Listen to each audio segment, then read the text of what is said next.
오늘은 자비로우신 하나님과 인간의 협력 책 272페이지 상당 부분부터 살펴보겠습니다.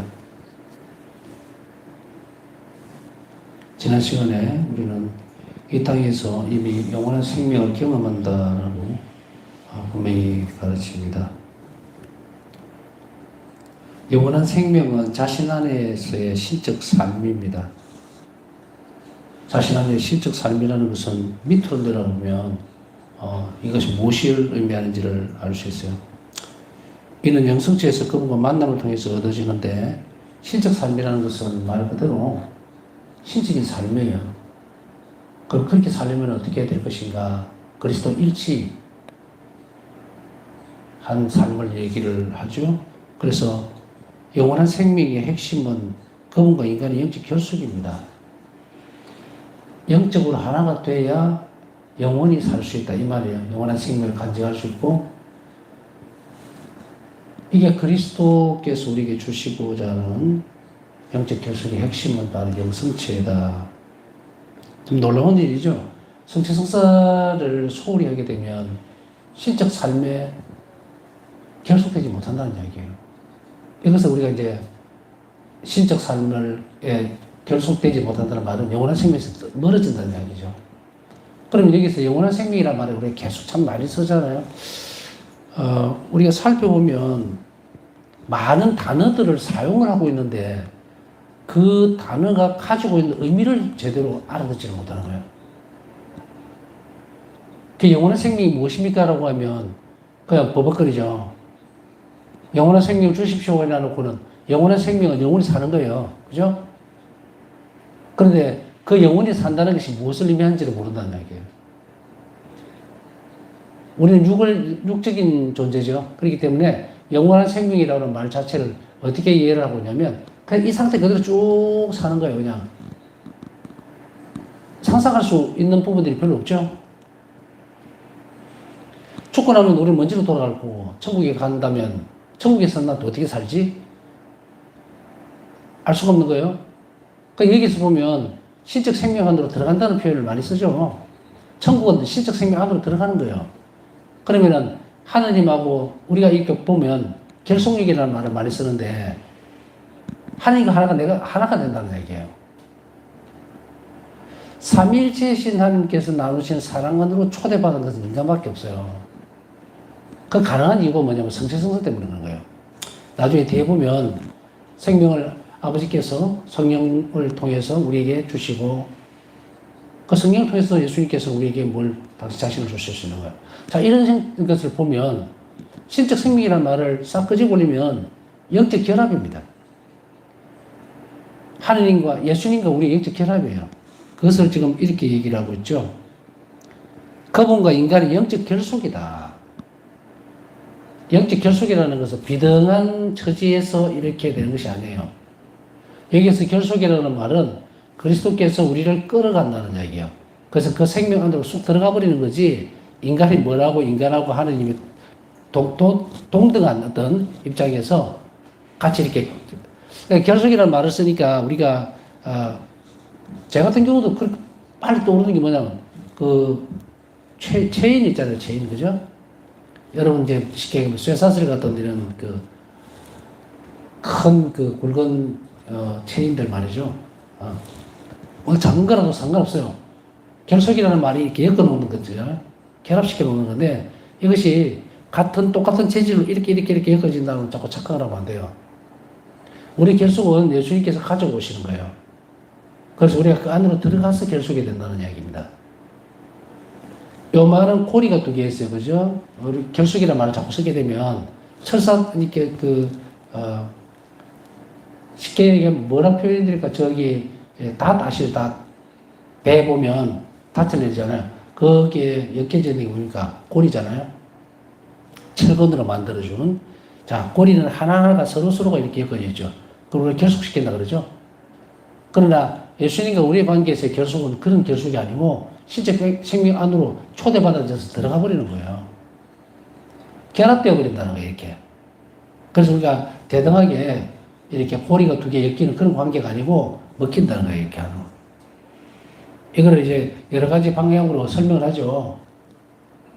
사람은 하느님화 되어야 된다. 우리가 예수님으로 변해야 된다는 얘기예요. 이런 말을 이제 쓰죠. 인간 잠재 자체가 신성성 안으로 들어가 버린다. 뭐 이렇게 표현 방식은 여러 가지가 있지만 여기서 뭔가를 딱 끄집어낸다면 이제 정확하게 자리를 잡아야 되는 거예요. 요한의 생명이라고 하는 것은 근거 인끝 영적 결속인데 그 영적 결속은 뭐가 됩니까? 우리가 그리스도 안으로 들어가는 거예요. 뭘 통해서? 성신성산을 통해서. 그러니까 예수님의 성체는 우리 안으로 들어오지만 그분이 나를 전부 다 차지하셔야 된다는 이야기예요. 먹고 먹히는 관계가 아닙니다. 그리고 어떤 쪽이 갑이고 어떤 쪽이 을이냐. 우리가 일반적인 빵을 먹을 때는 내가 갑이에요. 그죠? 내 안으로 들어와버리니까. 그 빵이 나를 지배하지는 않잖아요. 그래서 성신성산은 예수님께서 내 안으로 오셔서 그리스도께서 내 안에 오셔서 내 삶 전체를 뭐합니까? 차지하신다. 자, 이런 영적 결속력이 영원한 생명이고 이 영적 결속력이 바로 영원한 생명의 핵심이에요. 그럼 이 영적 결속력이 될 때 우리는 뭘 느끼게 되느냐? 이렇게 되어지죠. 인간의 삶은 평화와 행복으로 가득 차게 된다. 이는 매일의 삶에 반영되며 기쁘게 봉사할 수 있게 된다. 매일의 삶에 반영이 되어진다는 것은 우리가 그냥 드러내는 정서적으로 나는 오늘 너무 삶이 기쁘다. 요즘은 참 좋다. 이럴 때는 뭐예요? 잔잔한 형태죠. 나를 괴롭히거나 혹은 문제 삼을 수 있는 것들이 수업된 상태, 없는 상태에서 우리는 정말 기쁘고 보람차고 행복하다라고 느낀다는 거죠. 이런 것이 아니에요.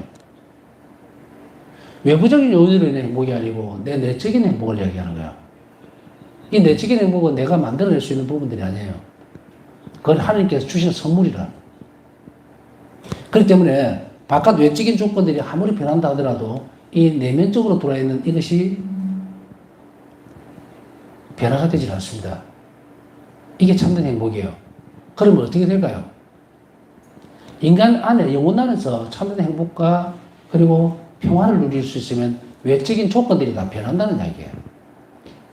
다시 정리하면 외적인 조건들 때문에 내가 행복하고 기쁘고 오늘 막 벅찬 감동에 이렇게 해서 뭔가가 나가지는 게 아니고 외부적인 조건은 아무 상관없이 하나님과 나와의 이 영적 결속 때문에 내 안에 평화와 기쁨이 자리를 잡으면 전부 다 변화된다는 이야기. 이게 뭡니까?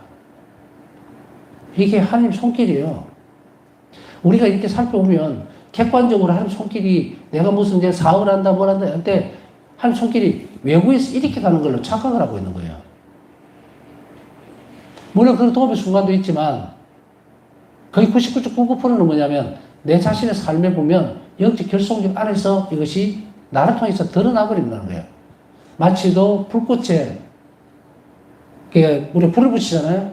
불을 붙이게 되면 이 열이 나면서 열기가 나오죠. 이게 뜨겁죠, 그죠?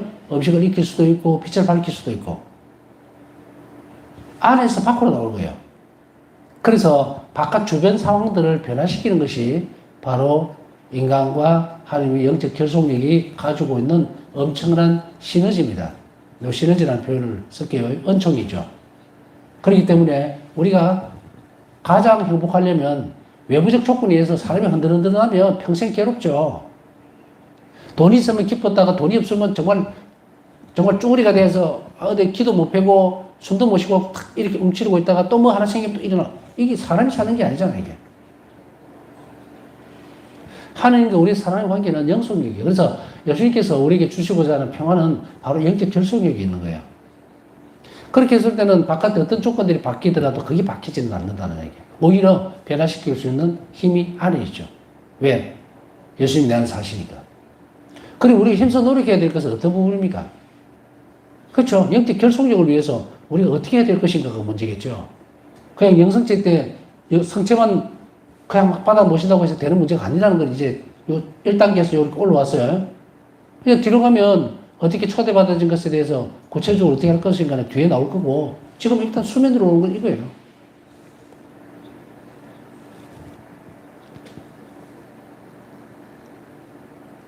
그래서 여기서 보면 그러므로 더 열정적으로 그분의 몸을 받는 사람일수록 자 다음에 나옵니다. 열정을 가지고 온 정성을 다해서 그분의 몸을 모신다. 받아들인다. 이 말은 뭐예요? 영성체를 이야기하죠. 그랬을 때에 여기에서 이제 열정적으로 받아들인다는 것은 바로 영원한 생명과 영광스러운 부활로 이어지는 거예요. 그 그리스도의 결속에서 얻어지는 거죠. 드러난단 말이에요. 선물입니다, 이거는. 그러면은, 그런 사람일수록 뭐가 됐느냐? 사랑으로 더 가득 차게 되고, 열정적으로 성체를 열렬히 사랑한 마음으로 받아보시게 되면 사랑이 가득 차는 거예요. 요거 뒤에 부분에 또 설명이 갈 겁니다. 그래서 가장 힘든 일을 수행하려고 열망하게 되면 이런 식으로 하나님과 협력을 합니다. 가장 힘든 일도 하려고 해요. 왜? 하나님 원하시니까 열정적으로 그걸 더 하려고 하죠. 자, 바사성의 일기를 잠시 살펴보면 바사성에게 있어서는 어렵고 힘든 일이 있다 하더라도 오히려 그것이 뭐가 됩니까?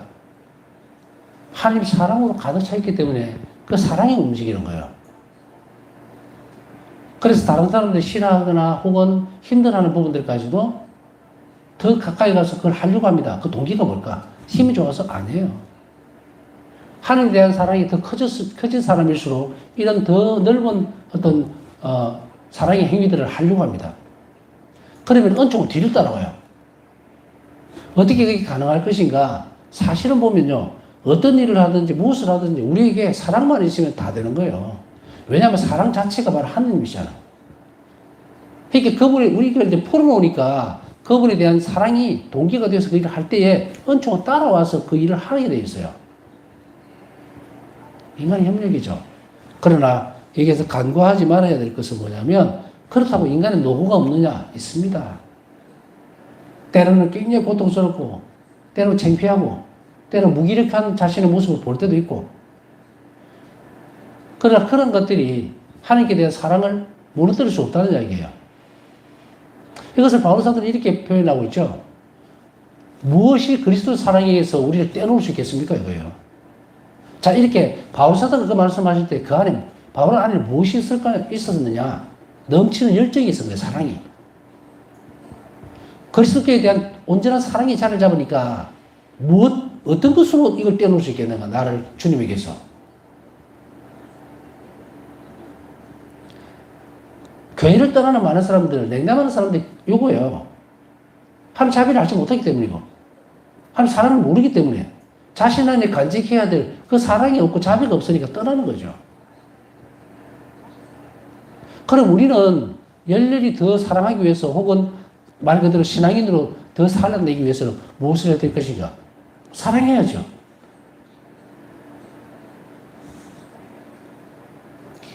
사실은 성당을 떠나거나 냉담하는 사람들의 많은 모습들을 보면요. 그들에게 사랑이 없음을 알 수가 있어요. 하나님께 대한 사랑 때문에 오는 것이 아니고 은총 때문에 오는 거예요. 성당에 가서 열심히 기도하면 복도 받고 자식들도 잘 되고 모든 대소사 우리 바라고 있는 그런 것들이 잘 되고 잘 풀릴 거라고 하는 그 기대치 그게 없을 수는 없어요. 예수님 다 주세요. 근데 순서가 뒤집어졌어. 그게 사랑으로 생겨 오는 거예요.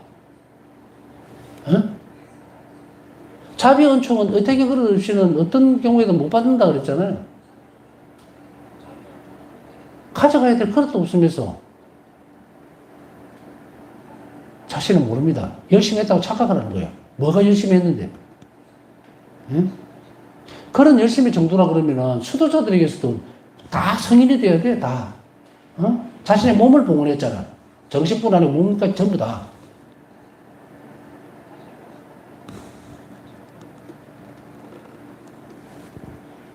우리가 신앙생활을 할 때에 다 한 가지만 하는 건데요. 예수님은 나에게 뭘 원하실까? 다 달라는 거야, 다. 전부 다. 우리가 전부 다 내놓을 때에 그분은 온전하게 당신 희생을 우리에게 줄 수가 있는 거예요. 줄 수 있다는 것은 안 주신다는 게 아니죠.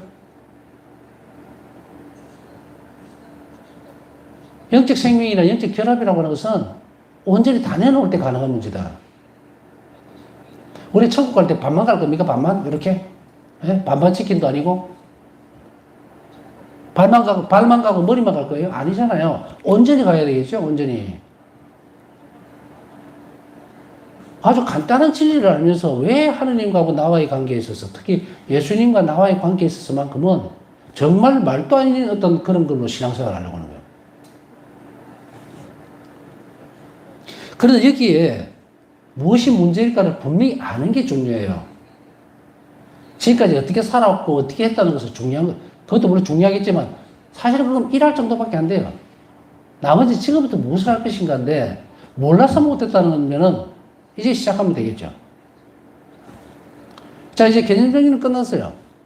우리가 영원한 생명을 얻기 위해서는 그분과 영적 결속을 해야 되고, 그 가장 핵심적인 것은 영성체고, 그 영성체를 하기 위해서 우리는 뭘 해야 된다? 가장 열정적인 사랑으로 그 성체를 받아 모셔야 된다. 이 말이죠. 그렇게 되는 사람일수록 어떤 엄청난 결과가 나오냐면 그분 사랑으로 더 가득 차게 된다. 아무런 열정도 없고 사랑도 없이 영성체를 백날 해봤자 그 사람 안에 뭐가 안 부어지느냐 하면 사랑이 안 부어진다는 거예요. 그런 사랑이 부어지질 않으니까 빈통을 들고 나가죠. 영원히 텅텅 비어서 나가니 사실 우리가 세상 안에서의 어떤 열매를 맺는 것은 사랑의 결실입니다. 모든 것이. 그래야 될 때 우리가 행복한 거예요. 그런데 자동차에 기름이 한 방울도 없어요. 그 갑니까? 안 갑니다. 혼자 착각하고 있는 거예요. 차 안에만 가만히 앉아서 운전대만 움직이고 있어. 본인만 착각하고 있어요. 가고 있다고. 나중에 우리 죽음의 순간에 이제 차문을 열고 내가 몇 킬로 나왔다고 딱 가보면 딱 그 자리야. 그때는 사랑이 없어 움직이지 못했다는 것을 깨닫는다 하더라도 늦어요. 이제 돌아올 수 없어.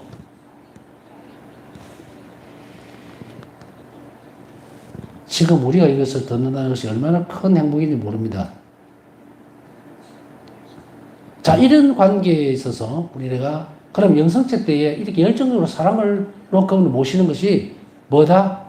하나님과 협력하는 거예요. 하나님께서는 우리에게 뭘 주고자 하느냐면 사랑만 주고 싶어 하는 거예요. 그럼 나머지 부분들은 뭐 어떤 부분이냐면 그 사랑하는 인간이 자비를 채울 그릇이 없으니까 이제 가르치는 거죠. 훈육을 한다 이 말이에요. 고난을 통해서 고통을 통해서 영혼을 정화시키기도 하고 그래서 다시금 돌아나야 되겠죠. 영혼의 생명을 데리고 가야 되니까. 그런 정화되는 과정이 없이 갑자기 어느 날 원죄 죄를 계속 짓던 그 불길한 인간이 퍽 하고 영원한 생명 안에 들어가는 있을 수 없는 이야기예요. 천국은 흠도 티도 없는 사람들이, 영혼들이 가는 데라. 그래서 여기서 흠도 티도라는 말은 어떤 건지 아시겠죠? 근데 이걸 뒤집어 보면 이거예요. 그럼 흠도 티도 없이 산다는 것은 뭘까? 간단한 방법은 자신의 자비로 완전히 변화되는 거예요. 정답은 나와 있잖아요. 어떻게 하면 그렇게 될 것인가 고민하는 게 아니고 정답이 나와 있으니까 어떻게 하면 더 자비로울 것인가만. 내 삶의 방향이 이렇게 돌아가 있잖아요. 그렇게 살면 돼. 모든 신앙인들에게 있어서의 정답은 이겁니다. 판이 바뀌었어요. 그리스도인들이 판이 바뀌었다고. 원래 있던 판이에요, 원래. 그런데 어떻게 해야 될까? 뭐 신앙생활에서 하나님 앞에 저를 어떻게 살아야 됩니까? 뭐 해야 돼요? 답은 계속 한 개야. 의탁과 자비예요. 모든 신앙인들의 생활 양식이라고 그랬잖아요. 그런데 아직도 방황해. 하나님 뭘 원하시니까? 내가 어떻게 살기 원하시고? 100번, 1000번을 물어도 똑같은 대답이에요. 똑같은 대답. 그럼 그렇게 물으면 안 돼요. 어떻게 하면 하나님께 더 의탁할 수 있겠습니까? 물어야 되고, 어떻게 하면 이웃에게 더 자비로울 수 있겠습니까? 라고 청해야 하죠. 원해야 되고, 나와 있잖아요. 이제 그래서 여기서 뭘 그렇게 갖다가 붙여놓고 뗐다가 붙였다가 이렇게 해야 뭐 경건한 어떤 신앙인이 되고, 열심한 신앙인이 되고, 착각하지 마세요. 이거 없어.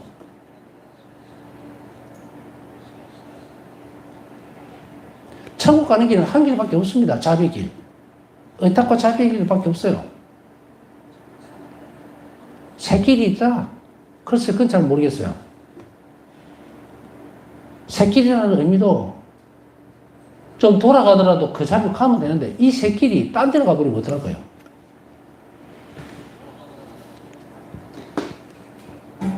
자, 위에서 언급한 성체에 관한 그리스도의 말씀에서 그리스도의 몸을 받는 또 다른 결과는 인간의 영광스러운 부활이다. 앞에서 다루었던 것은 영원한 생명이에요.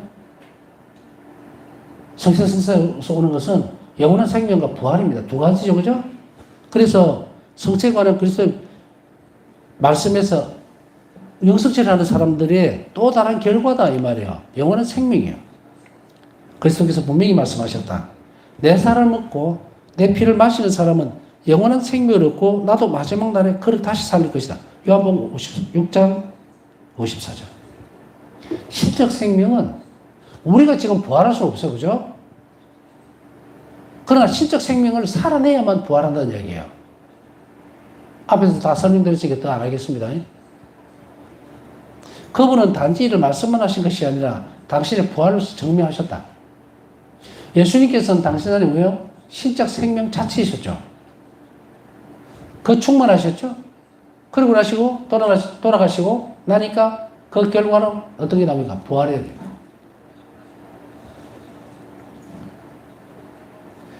자, 제자들이 또 많은 유다인들이 예수님께 의문을 가진 게 아니고 질문을 던졌던 것이 그런 부분이죠. 영원한 생명은 어떻게 하면 얻을 수 있습니까? 선생님께서는 영원한 생명을 지니신 말씀을 간증하고 계시는데, 혹은 영원한 생명이십니다. 이런 것들이 이제. 사람들은 이렇게 보죠. 그분의 말씀에는 권위가 있었다. 이 권위는 생명력이에요. 이미 그분 안에 신적 생명이 있다는 것을 이렇게 표현하고 있다고, 복음은. 그리고 사람들은 그 신적 생명을 우리는 어떻게 누릴 수 있겠습니까? 라고 했을 때, 나를 따르라. 아, 이게 이제 쫙 나오죠. 뒤에 가서 이게 이 부분이 수계성사화라는 것을 우리는 다 알 수 있게 되죠.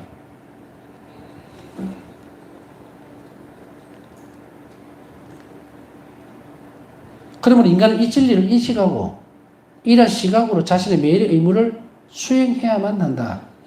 이러한 시각으로 자신의 매일의 의무를 수행해야 합니다. 자, 여기서 인간은 이 진리를, 제가 오늘 두 가지를 말씀드린 것은 진리입니다. 신적 생명과 부활. 이걸 인식하고 수행하는 거예요. 진리는 받아들인다 그랬죠? 받아들이는 것만으로 끝납니까? 아니요. 실행해야 되겠죠. 이 맥락에서 그리스도의 몸을 받는 것은 우리가 이 진리를 이해하고 동시에 그분과 협력한다는 증거입니다. 이러한 맥락에서 지금 앞에서 쭉 가르친 이것을 가지고서 열정적으로 그분의 그리스도의 몸을 받을 때, 그때 우리가 이 진리를 이해하고 그분과 협력한다는 증거가 됩니다. 이런 열정이 없으면 이걸 이해 못했다는 이야기예요.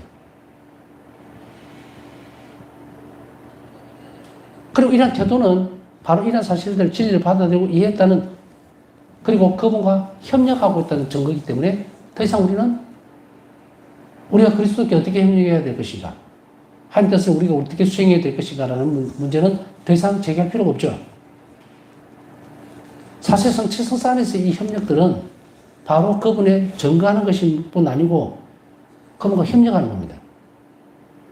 왜냐하면 예수님께서 협력이라는 것은 주는 사람이 있고 받는 사람이 있어야 돼요. 이게 협력이잖아요. 어떤 일을 하기 위해서 같은 의견을 모으고 같이 움직이고 하는 것이 그걸 협력이라고 그러잖아요, 우리가. 예수님께서는 그리스도께서 우리에게 뭘 주시려고 하실까요? 당신 몸을 주고 싶어 하는 거예요. 초대죠. 그러면 성체성사에 대한 배웠던 이런 시각으로 우리가 이 진리를 받아들이고, 그리고 그 성체를 영하고, 그 다음에 매일 임무를 수행한다면 이것의 증거가 된다는 이야기죠. 그분과 협력하고 있다. 자, 이제 우리 성체성사를 이런 모습으로 이해하고 받아들이고 진리를 수행해 나가면 우리는 성체성사를 매일 영성체를 하는 것만으로도 우리는 어떤 증거를 하고 있냐? 나는 그리스도과 협력하고 있다. 더 이상 다른 것에서 증거를 찾을 필요가 없다는 이야기예요. 그러나 이 증거가 이렇게 드러나지만, 영성체 때 드러나지만, 매일 일상의 삶에서 그렇게 살아내줘야 됩니다. 제가 이제 그 앞에 이거를 강의를 하면서 이미 이 부분들을 다뤘어요. 우리는 미사에 어떻게 참여해야 되는가? 어떻게 미사 전에 준비를 해야 하는가? 거기서 바우사 성녀가 말씀하시는 그런 말씀의 중간 부분이랄까? 그걸 보면 튼튼한 부분이죠. 척추와 같이 그 한 맥락을 보면 이 부분이에요. 아침 눈 떴을 때부터 우리는 영성체 할 때까지 끊임없이 자기 실행과 또 십자가, 자신의 노후, 또 어떤 그 기도 생활, 묵상, 이 전부 다 그걸 가지고 영성체에 와야 한다. 다시 하면 성체를 정해야 된다, 이 말이에요. 그게 이 부분입니다. 사랑과 열정을 가진다는 말이 이 말이에요. 그리고 매일의 삶에서 그걸 증거한다는 말도 이 말이고. 그렇게 하지 않고 모든 부분들을 싹 생략해버리고 덜렁덜렁 와서 아이고 미사 때니까 잠시 기도하고 성체 영한다? 아무런 영적 유익도 가져오지 못한다. 이거는 그리스도와 협력하는 과정이 아니에요. 이거는. 그리스도와 협력한다는 것은 뭐 머릿속으로 그냥 열정이 머리 가지고 되는 문제가 아니잖아요. 자신의 삶에서 오늘 하루 정말 예수님을 사랑하기 때문에 참여받았던 그런 인내들, 힘든 그런 순간들, 모욕감들, 이런 거, 그게 재물이거든. 그게 사랑이잖아요. 그게 열정이야. 어? 굴하지 않고 파이팅 넘치게 싸움하고 악에 대해서 대항하고 그리고 그 결실로 자비를 베푸는 그걸 들고 와야 돼요. 이게 그 영혼이 열정적으로 신적 생명에 참여하는 거예요. 그게 바로 협력이라. 영성체라는 것은 완전하게 핵심적으로 떠오르는 거지만 그걸 준비하는 그 과정들을 쭉 살펴보면 이 말을 이해할 수 있지만 이렇게 준비해야 되는구나 하면 이게 뭡니까? 협력이라는 것을 털이 딱 맞춰지는 거예요. 더 자세한 사항들은 그 앞에 강의했던 내용들이 있으니까 거기서 가셔서 이런 부분들은 앞으로 이렇게 실행하면서 현실적으로 내가 성체에 영성체를 하기 전에 이런 준비를 매일 해야 되겠다 하는 것을 다 잡아야 돼요. 그렇지 않으면 오늘 배웠던 혹은 이전에 배웠던 게 전부 허공이 떠버린다. 괜찮은 말이네. 그렇구나. 끝. 모든 결혼식이 사전에 걸맞는 준비를 해야 하는 것처럼 축제인 영성체를 위해서도 합당한 준비를 해야 합니다. 조금 전에 앞전에 설명드린 것도 합당한 준비입니다. 축제의 경험은 우리가 그 축제에 두는 가치에 달려있다. 더 숭고한 가치를 둘수록 그 축제를 더 심오하게 경험한다. 그렇죠? 요즘 전 세계가 BTS 때문에 아주 난리법석인데 한쪽엔 전쟁이 일어나고 하지만 여하튼 그게 자기 삶의 가치를 두게 무게를 두는 사람은 저도 지나가다가 잠시 보니까 미국에 요즘 공연하는 모양인데 그게 알고리즘에 떠서 이렇게 지나가다 보니까 사진에 이렇게 찍힌 거예요. 보니까 BTS가 내 삶을 살렸다. 이런 것도 좀 비켜졌어요. 그 공연에 가치를 두고 있죠. 이게 그냥 BTS가 어떻다 하는 이야기 아닙니다. 가치를 두고 있어야 되니까 이 아가씨는 자신의 삶을 그들에게 영향을 받았고 그리고 콘서트에 가는 것이 엄청난 가치죠. 그죠? 그래서 상당히 많은 그 티켓 비용을 지불하고 그곳에 가서 자신의 삶을 또 더 이렇게 표현을 하는 거예요. 그게 모인 많은 인파들은 분명히 그런 식으로 표현을 합니다. 아주 적극적으로 자신들이 여기 왔던 것을 어필을 해요. BTS에 대한 그 가수들에 대한 사랑을 드러내고 행위로. 자기가 방 안에 앉으면서 아무리 BTS 사랑이요 어쩌고저쩌고 해봤다. 걔들은 모르잖아요. BTS 자체는. 그죠? 가수들은 모릅니다. 그러나 가수들이 봤을 때 어때요? 플래카드 보고 모여있는 사람 인파를 보면 자신들이 참 사랑을 많이 받고 있다는 거 아니까 그들의 말에서도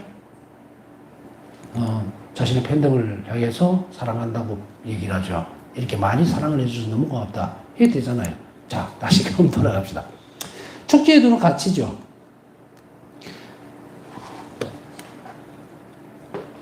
그래도 심오하게 경험하려면 가치를 둬야 되는데 여기서 한 가지 질문을 여러분들에게 툭 던져보겠습니다. 여러분들은 미사에 어떤 가치를 두고 있을까요? 제가 이야기한 것은 가치라고 말씀을 드렸습니다. 나는 미사 때 또 어떤 경우에는 내가 미사 지향을 넣고 인텐시브를 두는 사람은 나는 그것에 또 이렇게 그걸 가치라고 보는 거예요. 또 그렇지 못하고 그냥 참석하는 사람은 그냥 참석하는 걸로 착각하는 거예요.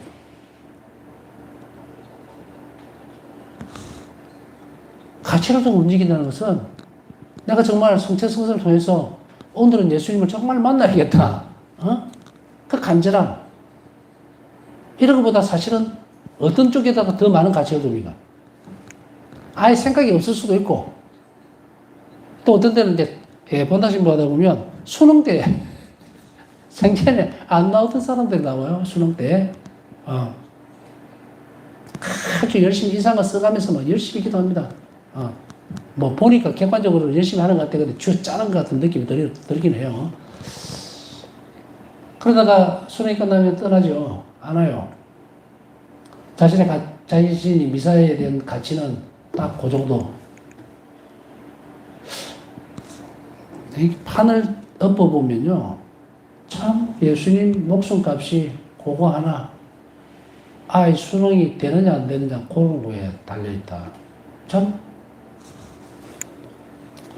여러분들이 가운데는 그런 쓸데없는 가치에 시간을 투자하는 일이 없고 미사에 그렇게 참석하지 않기를 바랍니다. 참여를. 그래서 이런 가치를 어떻게 높은 데다 두느냐에 따라서 미사에서 오는 하나님과 우리의 결속력은 완전히 달라집니다. 그것들 여러분들 슈퍼에 가면은 500원 주고 10,000원짜리를 가져올 수 없죠. 딱 그만큼. 우리가 드리고자 하는 가치는 돈으로 환산할 수 없지만 설명하자면 그래요. 그만큼 이상은 줄 수 없다면 우리는 무엇을 바라야 될 것인지를 이제 차근차근 살펴보면서 한 발씩 더 앞으로 나아가도록 해야 되겠습니다.